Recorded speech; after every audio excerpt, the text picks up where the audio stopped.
Sukui Gar. Greetings, I am Tad Larkin, the lore master of Manda-LORE, and today I'll be digging through the archives to elaborate on the questioner, Rohlan Dyre.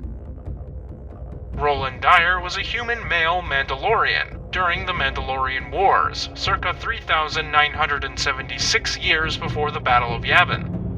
Not much is known about Rohlan Dyre's early life, whether he was born a Mandalorian, recruited on a fringe world captured by Mandalorians, or adopted by Mandalorians. We'll never know how he became one of the Manda-LORE.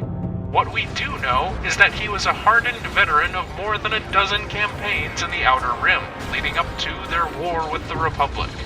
However, as Manda-LORE the Ultimate set his sights on worlds closer and closer to Galactic Republic-held space, but never actually engaging the Republic in open combat, Rohlan began to question the tactics of his superiors. When his questions went unanswered, Rohlan's suspicions that the Dar Manda, or non-Mandalorian way this inevitable war with the Republic was being initiated, were all but confirmed to him. So, he became somewhat of a conscientious objector and refused to fight.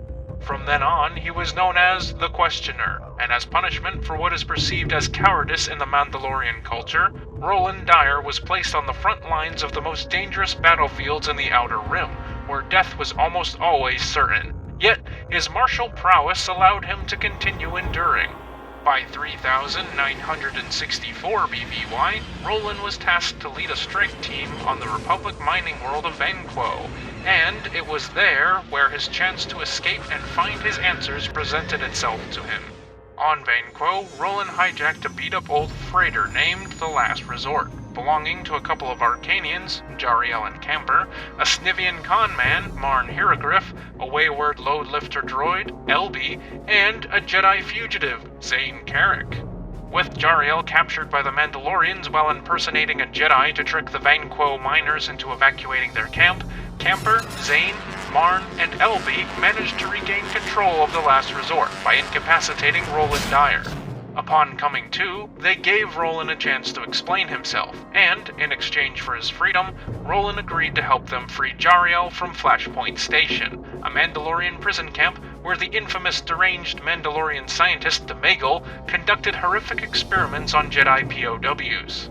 Rohlan and Zane infiltrated Flashpoint Station, with Rohlan acting as Zane's captor. Once inside, the two knocked out Demegal, and Zane donned his armor. From there, Marn set off mining charges to feign an orbital bombardment, and got on the comm channel impersonating a Republic admiral.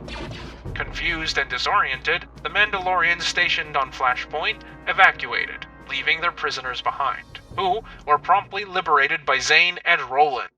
While the Mandalorians evacuated, Rohlan made it apparent to them of his intentions to rescue Demegal or die trying, and from there, rumors spread of his heroic death among the ranks of the Mandalorians, and both Manda-LORE the Ultimate and Cassius Fett capitalized on that for propaganda use to boost morale, even if they later knew he was still alive.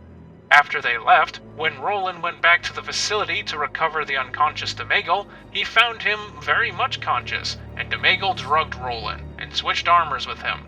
This allowed Demegal to run free, while Rohlan was taken by the Jedi Knight Alex Quinsquargamus, later known as Malak, along with the other free Jedi prisoners, back to Coruscant for Demegal's trial. While Rohlan is transported to Coruscant, the drugs Demegal pumped him with induced a coma, and Rohlan would remain in a coma for nearly a year while Demegal masqueraded as him. Now, to fully explain Rohlan's life after emerging from the coma, I need to first explain who Demegal really is, which I'd rather prefer to do in a separate transmission focusing specifically on Demegal himself, but I will summarize briefly here so that events make sense. Demegal was a Zeltron, a near-human species, and his real name was actually Antos Wyrick, and he was adopted by Mandalorians when he was a child, leading up to the Great Sith War. Then, left when Manda-LORE the Indomitable was defeated, and learned science and medicine from the Arcanians, becoming a renowned geneticist among them, later rejoining the Mandalorians when Manda-LORE the Ultimate came to power. Adopting a new moniker, Demegal began development on a secret project to help the Mandalorian war effort, a race of Force-sensitive Mandalorian knights, called from the genes of the celebrated Arcanian Jedi Master Arca Jeth. However, all attempts at cloning and in vitro failed. That's when he noticed some of his research assistants were descendants of Arkajeth himself, and their first child, who would become known as Jariel, was the perfect test subject.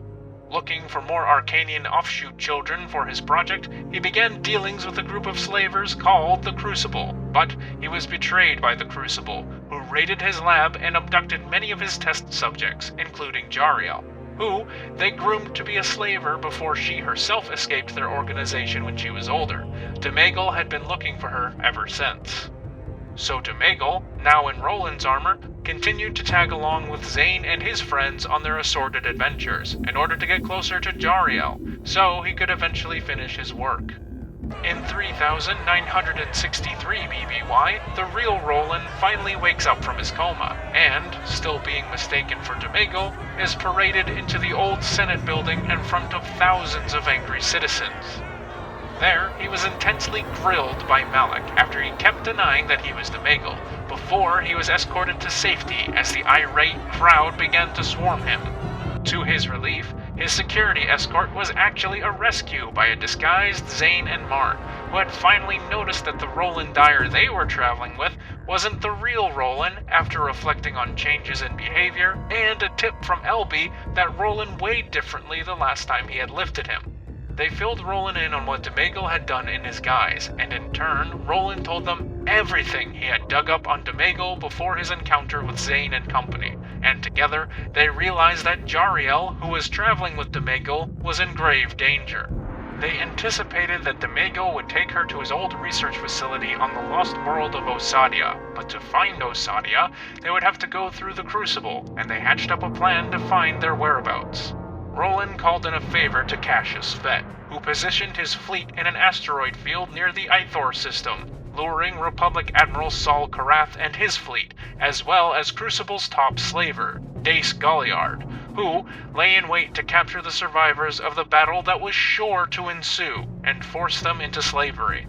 Surprising to both Galliard and Karath, Fett and the Mandalorians jumped to hyperspace at first visual contact with the Republic fleet. Then, Zane calmed Karath's flagship to notify him of Galliard's presence, and, seeing that Karath had known Galliard during his stint in the Navy before turning slaver, he knew he would attempt to capture him and bring him to justice. From there, Karath disabled and boarded Galliard's ship, and Zane seized its navicomputer data to obtain Osadia's coordinates. After arriving on Osadia, Roland ferried Zane Carrick to Demegal's compound on his jetpack, where the two interrupted a fight between Jariel and Shantique, Demegal's biological daughter, who he had sold to the Crucible when she was just a child. While Zane mediated Jariel and Shantique, Roland himself personally dealt with Demegal, brawling with the Zeltron, before Demegal, who had recently discovered latent force abilities while trying to coax force responses out of Jariel through their earlier adventures with Zane and Marn, force-pushed Roland through a pillar, knocking him unconscious. Roland regained consciousness right when Demegal was arguing with Zane and Shantique, and Roland was able to provide testimony that it was Demegal who was force-sensitive, and not Jariel. Just then, Shantique leapt at her estranged father with Vibroblade in hand, and in response, Demegal reached out with the Force to grab Zane Carrick's lightsaber. However, he mistakenly grabbed the double-bladed lightsaber of Exar Kun, which had been recovered by Zane earlier that year, and impaled both Shantique and himself.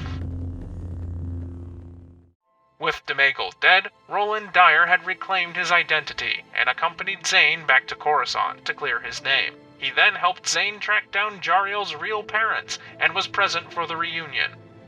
Following this, Roland left without saying goodbye, with no mention of where he was going or what his intentions were. But it is presumed that he left to continue his search for the truth behind Manda-LORE's actions during and leading up to the Mandalorian Wars. It is unknown if Rohlan Dyre ever found the answers he sought. However, given what we know about the true nature of what was behind the events of the Mandalorian Wars, we can imagine that, if he ever got close enough, he unfortunately may not have lived long enough to report his findings.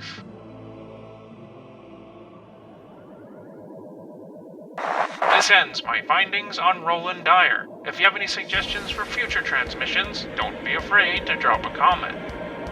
In the meantime, keep your comm channels open for future transmissions, and don't forget to subscribe. Tad Larkin, out.